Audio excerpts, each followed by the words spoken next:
welcome back to Mama's in the Kitchen. Today, Mama's making up some biscuits. You're not going to want to miss this video. Alright, for this recipe, I'm going to use self-rising flour. This is flour that already has the salt and the leavening agent put in. The leavening agent is what makes the biscuits rise, or the cake, or whatever you're making. You can use all-purpose flour, but you will have to add salt and like baking powder or baking soda. I just prefer to do this and skip a step. You're also going to need 1 stick of cold butter and about 2 cups of cold milk. It's important that your milk and your butter is cold. Okay? Let's get started. Okay, I want to start off by saying that I have made so many different biscuit recipes. Just about every recipe I've tried has failed. So really what I had to do was just trust my, 25 years of cooking and just come up with my own recipe that works for me. This is it. Okay, I also use this tool. It's funny, I got it at a yard sale for 25 cents. It's seen better days, but it works just fine. This is a pastry cutter. I also use this that I got from Rada as a biscuit cutter. You could also use a cup or something like that, but I like this guy because of the handle. Okay. So the first thing we're going to do is measure out 3 cups of self-rising flour.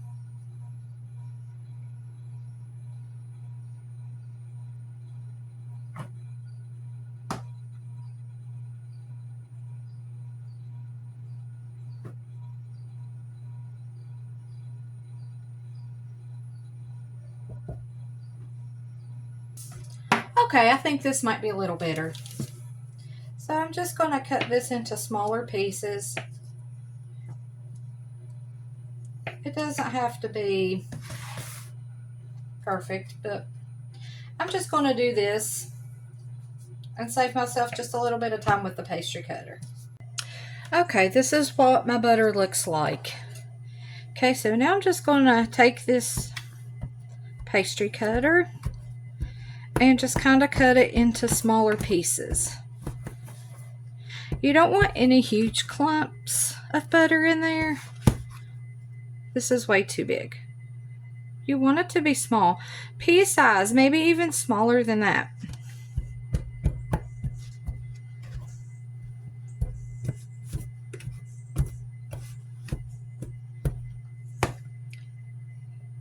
You can push them through like that if it gets too clumpy. Okay, I'll show you what it's like when it gets to the size I like. Okay, I have it just about where I want it. I don't know if you can see, but that's not a flour. Well, that is a flour clump. That right there is a butter chunk. It's a little bigger than I like. You want it to be about that size, honestly. So, but it's okay. There's not too many of those huge clumps. And you can take them and smash them in your fingers. I don't really recommend that, but you know what? It's July, and so it's kind of warm in my house. So what I'm going to do anyway, there, that's good. You just want to make sure that your fat, which is your butter, is well incorporated in with the flour. You want there to be little butter chunks all through there. You don't want to touch any flour without there being the feeling of having some butter in there.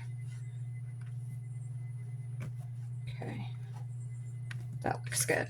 Okay, so now what I'm going to do, since it's such a warm day, what I'm going to do is actually put this flour and butter in the freezer and let it get nice and cold, probably about 20 minutes, something like that. I really want my butter to be cold, and you want to do this step before you add your liquid, and I'll tell you why when I go to add the liquid. Okay, so I'm going to just pop this back into the freezer for about 20 minutes, let it get good and cold, and then I'll show you the next step. Alright, I'm back now. It's 20 minutes later. My butter and my flour are very cold. So now I'm going to add in 2 cups of cold milk and very gently stir, making sure to scrape, get all that goodness in there.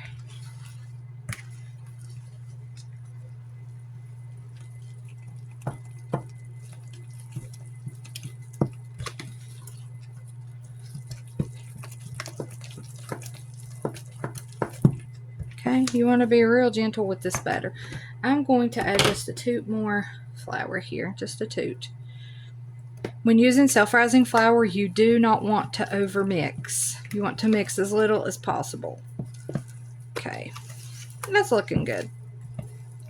This is very loose batter, but I want to work the rest of it with my hands, and that'll make it a little bit more fluffy. It won't make it as dense as overworking the batter with a spoon. So now what I'm going to do is move that out of the way. I'm going to get myself a little bit of flour just to dust. Make sure your work surface is clean and dry before you do this, which I did before starting this video. Now I'm just going to pour my biscuit batter on here. You're going to need more flour for this.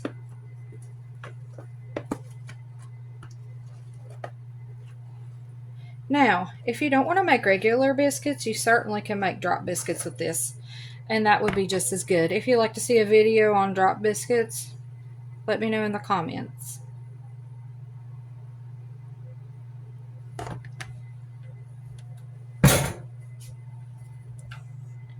going to dust and also dust my hands, because this is really, I'm going to get a cup of flour out just so I don't have to keep dipping in. Now I'm just going to work this dough with my hands. It's very loose, but that's okay.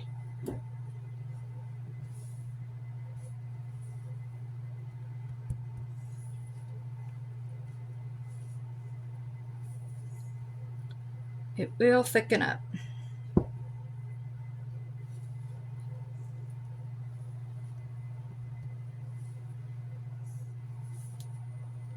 And as you can see, I'm kind of folding it over on itself.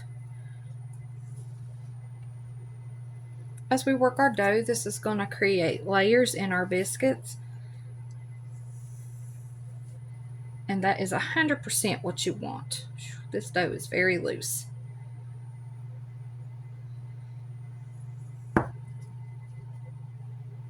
Don't worry, you can come back from a loose batter. These biscuits are going to be good. Okay. Now, perfect. Just adding in some layers to my biscuits by just kind of folding it over. Just like that. And you can even see it a little bit. Okay, the stow's still a little tacky. I'll add the rest of my flour there. Still some here on the counter. Now it's time to roll it out. Okay. Make a few more layers.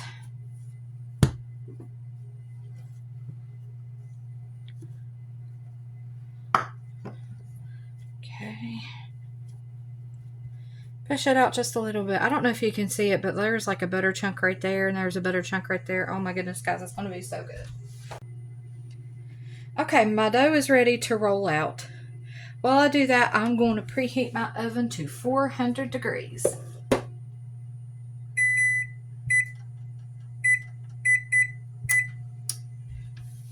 Get out my rolling pin here. Dust it with a little flour. Get to rolling.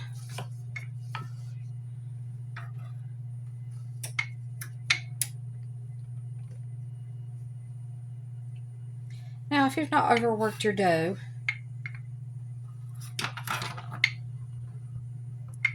quarter of an inch will be good.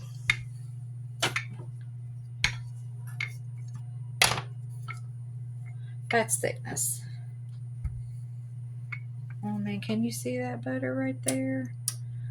Yummy. Okay.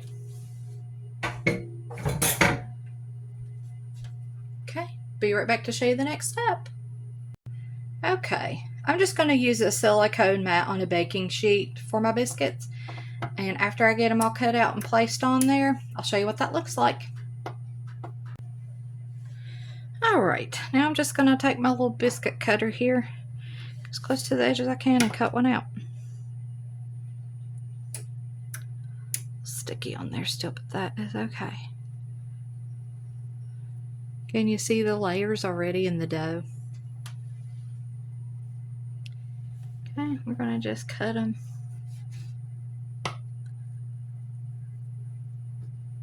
As close as we can together and as close as we can to the edge. We want to get as many out of this as we can, because the more we work the dough, the more dense our biscuits will be, and we want them to be fluffy.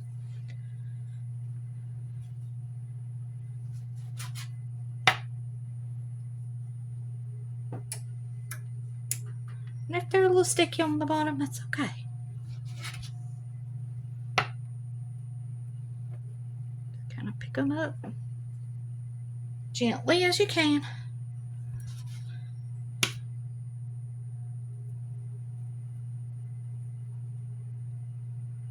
Layers, guys, the layers. It's all about those layers.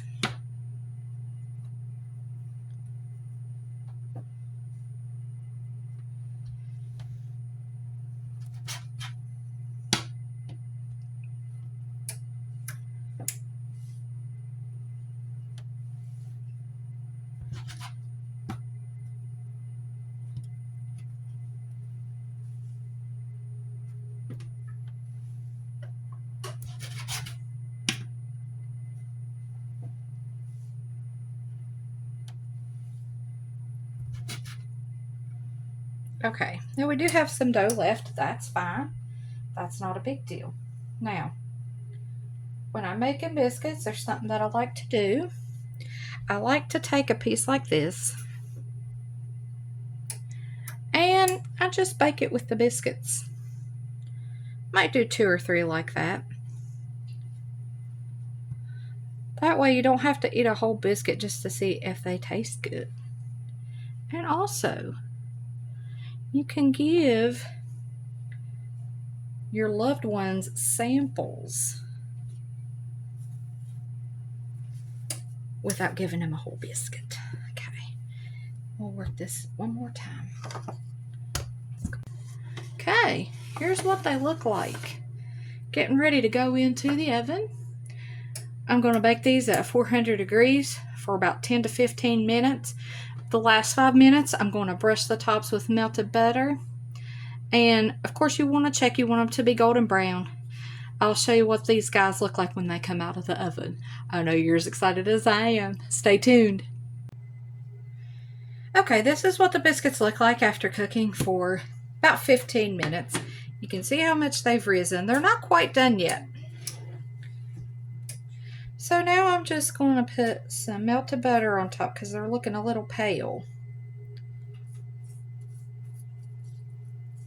I think if you probably did these on 450 degrees, it might take 10 to 15 minutes. But since we did it on 400, it's taking a little longer, but that's all right. And I know you're thinking what I'm thinking right now. Why in the world did you make biscuits in July? Well, just a little bit nutsy cuckoo. That's okay. All right, I think you get the idea. I'm going to finish buttering these up. I'm going to bake them for about 10 more minutes, then we'll see what they look like. Be back in a minute. Okay, everyone, this is how the biscuits turned out. Don't they look good? I hope you liked this video. If you did, make sure you hit the like button. If you want to see how I make my grandma's corned beef gravy, click the video right here. Thanks for watching. Have a great day.